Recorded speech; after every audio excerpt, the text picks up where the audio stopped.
그 벤치마킹을 UI UX의 노객이라는 제목으로 제가 작성을 했고요.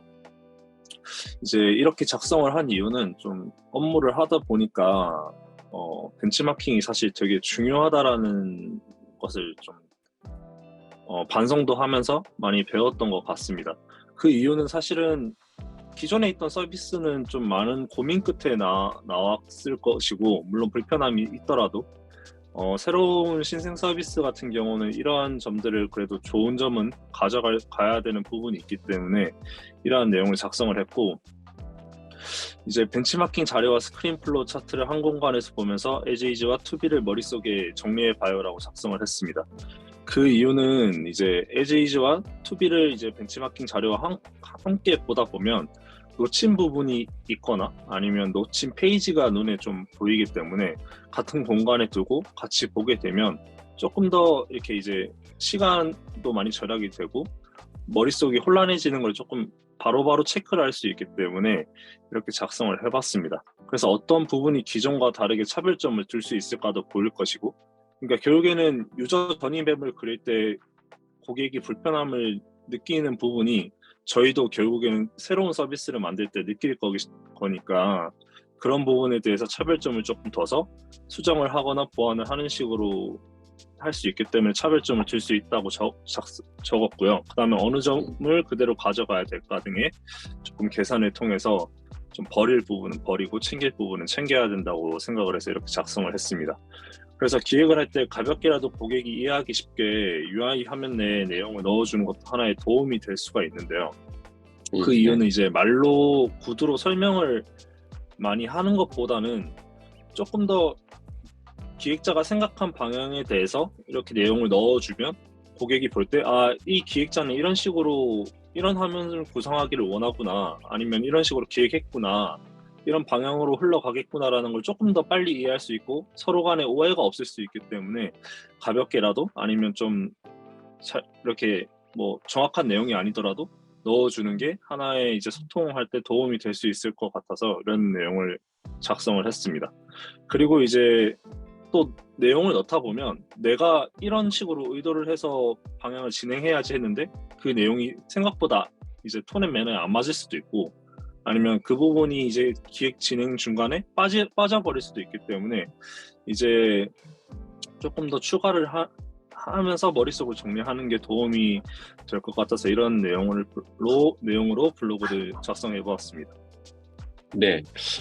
주신 내용에 대해서 저도 제 경험을 좀 말씀을 드리면, 우선 저 자체도 우리가 이제 기획자지만 3가지 이상을 기억하면서 얘기하기가 되게 힘든 것 같아요. 그런데 이제 앱이든 웹 서비스는 여러 항목도 여러 가지가 있고, 그게 뭐가 있는지 없는지 상호 소통할 때도 그렇고, 그 다음에 새로운 서비스 할 때도 뭐 써봤는데 다 기억에 남지 않단 말이에요. 근데 이걸 총체적으로 어떤 의견을 뭐 방향성을 정하거나 할 때 이게 이럴 때 이제 되게 용이한 게 캡처라는 거예요. 그래서 그리고 캡처도 있고, 또 하나는 저도 이제 실제 기획을 할 때 타사 거를 여러 가지 진짜 관련 없는 거, 우리 새로운 서비스 기획할 때도 쓰이지 않는다고 할지라도 무의미하지만 직접 다 그려봐요.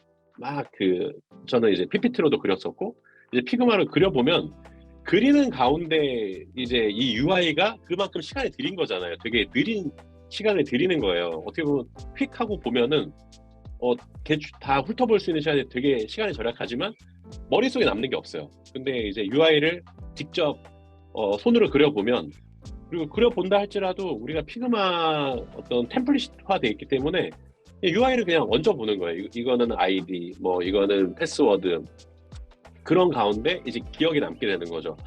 그래서 뭔가를 할 때 눈으로 그냥 보는 것들은 보긴 했지만 남지 않는다는 단점이 있기 때문에 그거를 이제 보완하는 장치가 첫 번째 캡처다. 캡처도 여러 가지 방대한 정보들을 탁 캡처를 했을 때 이것들을 흡수시키는 도움이 된다. 또 하나는 또 새로운 서비스를 할 때도 옆에 같이 비교할 수가 있고, 필드 자체도 여러 가지를 비교를 하기 때문에 눈으로 동시에 보는 거예요. 캡처의 좋은 점은, PPT의 단점이 협소한 A4 용지에서 캡처랑 같이 볼 때도 되게 작은 단위를 잘라서 보기 때문에 전체적으로 이해를 못하는데 피그마는 캔버스라는 그 광활한 그 대지 위에서 두 가지를 뭐 세 가지를 네 가지를 비교할 수 있기 때문에 많이 보게 되고 그다음에 여러 UI들을 다 보게 되기 때문에 새로운 아이디어를 내기에 그 기본적인 판을 쉽게 구성할 수 있는 게 장점인 것 같아요. 그래서 말씀하셨던 이런 모든 작업을 안 해도 되지만 안 하면 기획이 진행이 안 되고 하게 되면 그거를 근거로 흡수가 되고 흡수가 되면서 다음 단계로 아이데이션을 할 수가 있거든요. 예. 그래서 저도 그런 부분에 대해서 공감하고 저 경험도 같이 좀 말씀을 드렸어요. 네. 제가 말씀드린 부분 뭔가 UI를 그리거나 뭐 이런 부분도 그런 부분 어떻게 생각되시나요? 네. 캡처 이후에 넘어갔을 때. 네. 근데 그 부분이 상당히 도움이 많이 되고 사실 그런 이제 캡처나 이런 부분이 없으면 저도 UI UX를 할 때 많이 헤매는 편인 것 같아서 아직도 초급 기획자이기 때문에 그런 부분이 되게 많이 도움이 되는 것 같습니다. 그리고 저도 좀 습관이 생긴 게 좀 여러 앱을 쓰거나 아니면 좀 UX적으로 편했던 경험이 있으면 그 부분을 캡처를 하거나 잘 돼 있으면 그냥 본능적으로 캡처해서 나중에 써야지라고 해서 좀 그런 게 습관이 되는 것 같습니다. 맞아요. 저도 막 그 핸드폰 막 하면서 캡처하고 그 이제 이 관련 서비스 기획할 때는 그렇게 하기도 하고 저도 근래에 봤던 거는 김캐디가 잘 되겠더라고요. 그래서 김캐디 기사 보고 했는데 캡처를 하진 않았어요. 근데 그래도 우리도 많이 그 새로운 서비스 기획할 때 많이 트렌드하게 해놓지만 그거보다 또 많이 고민이 한 것들이 또 있더라고요. 그래서 계속 물이 썩지 않도록 저도 트렌드도 조사를 한 번씩 하거든요. 매일같이 하진 않지만 주기적으로 뭐 한 달에 한 번이든 뭐 예. 그래서 그건 캡처 해놓고 또 전혀 다른 서비스지만 또 꺼내서 보고 비교해 보면은 이제 이게 왜 다르구나 하면서 이제 더 우리가 운전면허 딸 때도 처음에는 사이드미러 막 룸미러 시야에 안 들어오다가 시야에 점점 들어오거든요. 익숙해지면요. 그래서 캡처도 많이 눈에 들어오게 되는 그런 유사한 경험인 것 같아요. 네.